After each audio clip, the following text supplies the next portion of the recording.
Bing! Bang! Bong! Sa probinsya ng Bulacan ay matatagpuan ang bayang may maasim na pinagmulan. Bayan na ang sentro ay ang mayamang katubigan at mga makasaysayang simbahan na humubog sa pananampalataya at paniniwala. Ang bayang patuloy sa pagyabong at patuloy sa pagusbong. Paumbong! Paumbong! Paumbong! Bayan ng Paumbong! Tunghayan ang yaman ng paumbong!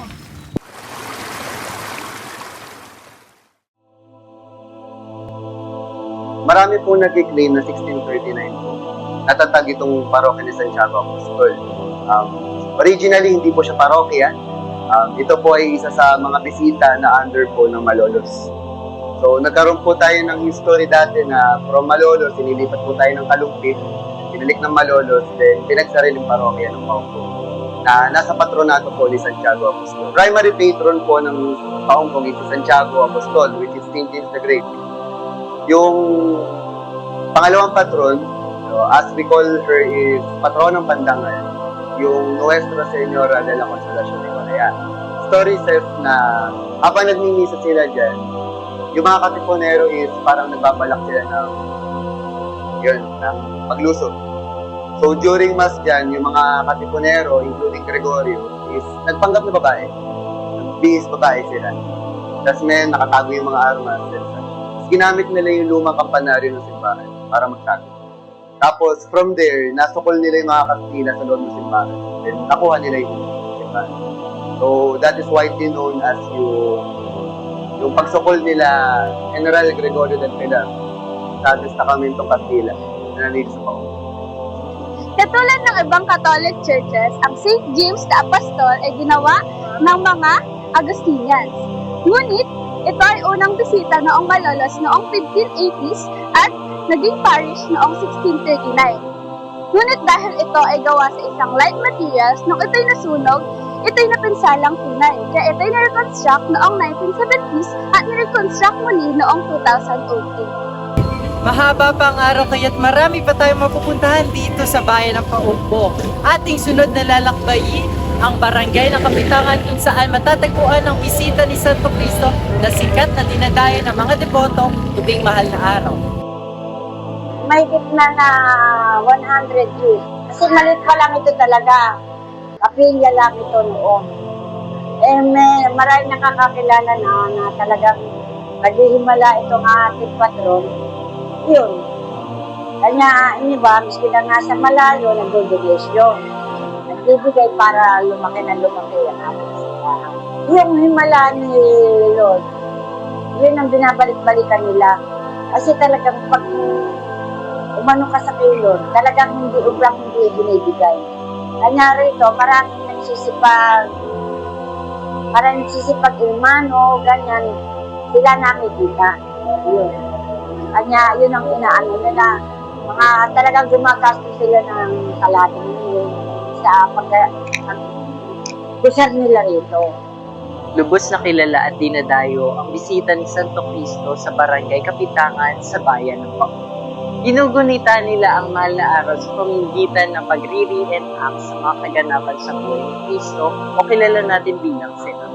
Ang ilan sa mga deboto ay nagpapapako sa krus bilang tanda ng kanilang panata. Pinaniniwalaan din ng mga residente at ng mga dayong deboto na ang imahe ni Santo Cristo ay mapaghimala at nakakagamot ng mga karamdaman. Nakakita ka na ba ng bahay kubo? Alam niyo bang dito sa Paumbong ay isa sa ikinabubuhay ng mga lokal ang paggawa ng pawid? Ito ang nagsisilbing bubong sa bahay kubo. Ang pawid ay yari sa mga materyales na biyaya ng kalikasan sa natatanging bayan. Dahon na nagmula sa puno ng sasa, kawayan na nagsisilbi nitong pundasyon at manipis na hibla ng ratan bilang panalip. Tulad ng pawid, ang buhay at kalikasan ay natural na magkaugnay. Hinulma ng malikhaing kamay at pinagtibay ng panahon at kasaysayan. At upang subukan ang paggawa ng pawid, narito si Andre at Claire sa tulong ng mga taong nasa likod ng magaganda at matitibay na pawid. Handa na ba kayo?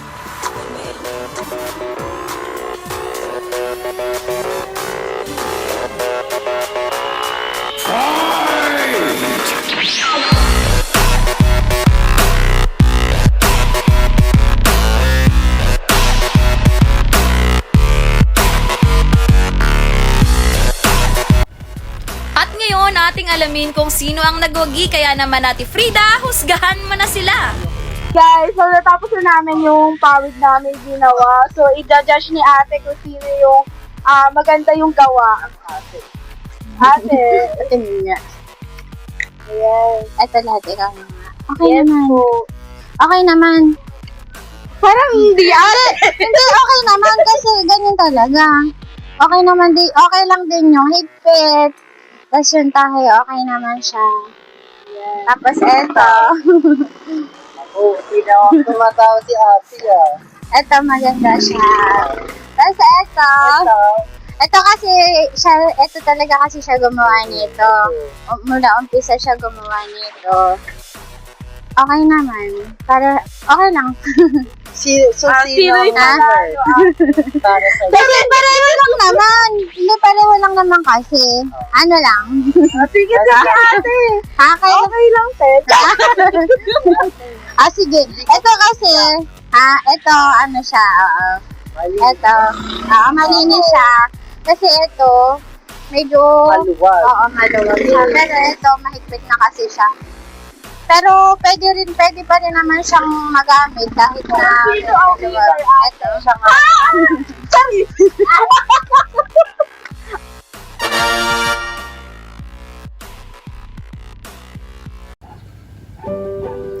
Ang pangalan ng bayan ng Paambong ay nagmula sa salitang bumbong. Ang bumbong ay isang putol na kawayan na nagsisilbing sisidla ng mga katas ng puno ng sasa. Kalaunan, ito ay nagiging suka sa tulong ng proseso ng pagtutuba o pag-ferment. Sa bumbong, nagsisimula ang proseso ng maasim at malinamnam na sukang kinikilala hindi lamang sa Bulacan, kundi maging sa buong Pilipinas. Sa kasalukuyang panahon, iilan na lamang ang gumagamit ng bumbong bilang lagayan ng katas ng sasa sa kadahilan ng mabilis itong masira at pamahaya ng anay. Ang alternatibo at modernong solusyon na naisip ng mga lokal ay ang paggamit ng plastic bottles upang mapadali ang pagkolekta ng mga katas ng sasa.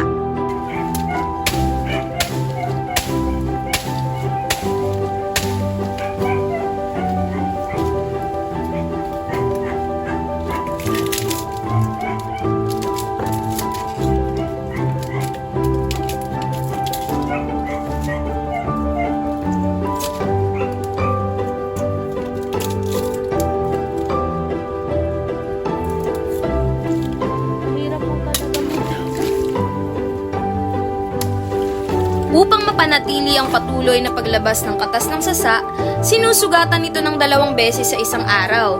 Ang galing, di ba? Alam nyo rin bang edible ang bunga ng sasa? Pero hindi sa lahat ng pagkakataon dahil ang bungang nakakain lamang ay ang may jelly-like texture, hindi katulad nito na may katigasan na.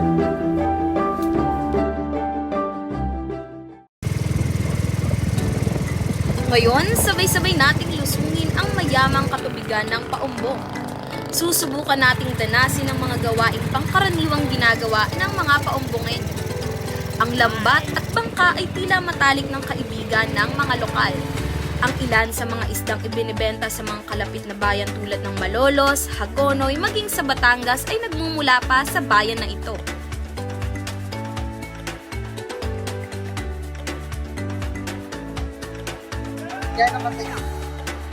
Matagal na. Mula pagkabata pa yun natatawa. Ano, iba-iba din ito isa, may... Oo, ayan. Ayan ang talaping Gloria.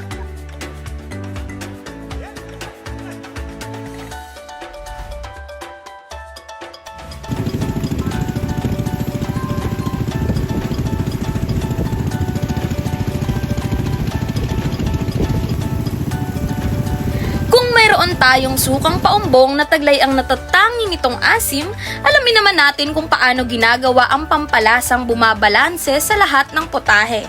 Ang asin. Tara na at alamin kung paano ang proseso ng pag-aasin kasama si Andre at Karen. Yan o. Ginadaan muna sa plastaan yung tubig. Sasamparo sa mga kudra-kudra doon yun sa dulo. Salin-salin, araw-araw. Ibis dito, isang paibis dito, tubig. hanggang sa mapunta rito sa Metisa. Meron ng tubig niyan eh. Patutubigan niyan, ikalawang araw yan. Hanggang sa umalat ang umalat. Hanggang sa mabuhay asin, parami ng parami yan. So, malapit na tayo, guys. So, guys, nandito naman tayo ngayon sa dulong parte nung asinan. So, doon makikita nyo yung kung saan nanggagaling yung tubig na pumupunta dito sa Banigan. Itong square na to yung Banigan. Tapos, kung nakikita nyo dito sa Banigan, meron siyang mga palayok. So, mga binasag na palayok yan. Tapos, nilagay dyan sa Banigan. Kung makikita nyo dito, nag-purify na or nakikita nyo na paunti-unti yung asin. Bali, yung naaani nilang asin, dito nila nilalagay sa basket. So, makikita nyo, napakalaki ng basket na to, ah. So, bali, tara. Ito yung pinupuno nila kada mag-alas 4. Ganito karaming asin yung na-produce nila dito. Ayan, oh, nakikita nyo, antigas. Antigas niya. Pero ang dami. Imagine, ganyan kadami na produce na asin, no? Makipamuhay naman tayo kinakawili, tampok ang mga sariwang talaba. Kayanin kaya ni Claire ang hamon sa kanya ni Kawili? Ayan guys, nandito na tayo sa kalabahan ni Kuya Willie. So, ganito po ba talaga ang pagkuha po ng talaba? Lumulubog po talaga kayo sa atin. Nilulusong lang. Tapos sinalagot ng kampit, gano'n. Paano po ba nagkakatalaba dito? Tinatanim ng walang laman, nagkakasunod niya. Sige guys, tatry namin kumuha ng talaba dito sa ilalim ng tubig ni Kuya Willie. Oo, yan. Sige Kuya Willie, kuha tayo ng talaba. Oo na, pumunta tayo. Yan. Ba, dibira ito, na. Dibira yun. May tulo din, birahin mo tulo, ano? May tulo na kalabit, bibirahin mo lang. Meron din. Yeah. Oh, yun, sabi na. Dahil po eh. Kumaga ako guys sa talaba. Ito yung sinasabi ni Kuya Willie na tali-tali. Limang, ano yan, lima. Lima. Ayan. Okay, try naman. Ayun. Nakuna, yung. Ayan. Ayun. Ito po yung parang bagong tali. Oo, bago pa lang yan. At talagang kinarir ni Claire ang pagkuha. Huy, hindi pa raw yung pwede, Claire. Bali ko yung sa inyo to nakukuha yung mga ganito. Pinipili pa yun. Binibili pa. Balat, pinipili pa yun. Bali, ito yung magsisilbing bahay nila. Yan Paano ang, nagsasara kuya? Di ba nagsasara yung pagkasa? yung kuha na, pagka meron na siyang pamilya. Semilla. Tapos, Kasi yan, katatanim pa sa dagat yan.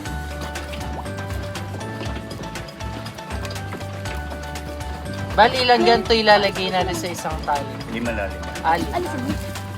Limang share. Papasok.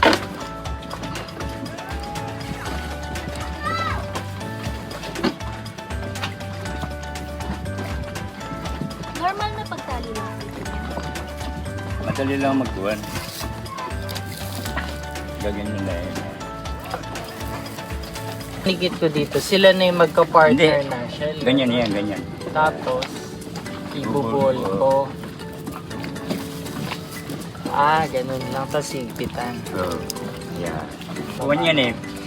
Ito, ang sabi dito, anim-anim. Anim-anim. Dikit-dikit sila. Pagka nagkakapit yan, tsaka lang iwalay.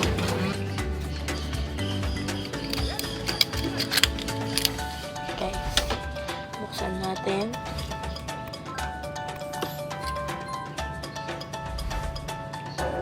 Talaba sa masungkol.